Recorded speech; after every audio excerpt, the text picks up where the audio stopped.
Gĩikaro kĩrĩa kĩrarĩrĩirio kĩa Anyiti thĩinĩ wa sekta ya wenji wa mahiga ma goro arĩa makoragwo kaunti-inĩ ya Embu na Kĩrĩnyaga kĩrarĩ gĩa kwarĩrĩria watho ũrĩa wendekithĩtio wa kũramata sekta ĩno.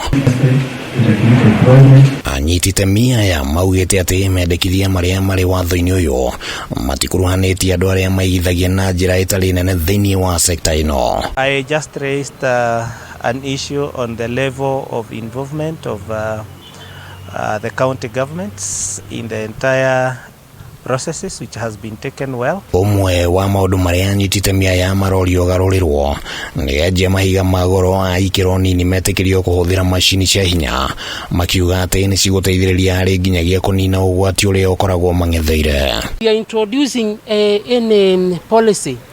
Let's get in touch with what is happening on the ground so that we don't end up missing the benefits of the mining sector, the journey is supposed to walk. Anyiti itemi aya maugĩte atĩ gũtibatiĩ watho wa Kenya ũthondekwo mĩthingi-inĩ ya watho wa mabũrũri mangĩ, makiuga atĩ Kenya ĩrabatara mawatho marĩa mararũmbũiya mabataro mayo. Put policy that is borrowed from the West and copy-pasting what the West is doing in only the fair to the mining sector. It's very important for them to involve the stakeholders from the grassroots. Wale walio mashinani wako na uelefu. Uheani wa marũa thĩinĩ wa sekta ĩno no kaũndũ kangĩ keyumĩririe. Anyiti itemi makiuga atĩ marũa makoretwo makĩrĩhio mbeca cia igũrũ mũno na ningĩ mũtaratara wa kuona marũa macio ũgakorwo ũritũhĩtio. Licensing issue has been also a challenge, particularly to the small artisanal miners.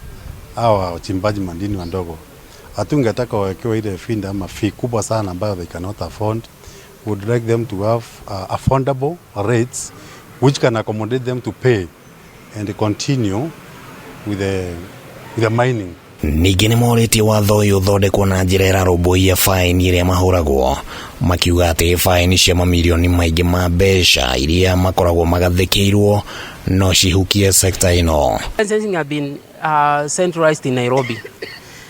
For artisanal miners to walk or to travel from long distances to Nairobi to obtain licenses is such a hefty burden to the artisanal miners. Hadwine ya Kameme TV, reto rĩakwo nĩ Kĩmani wa Gũjiria.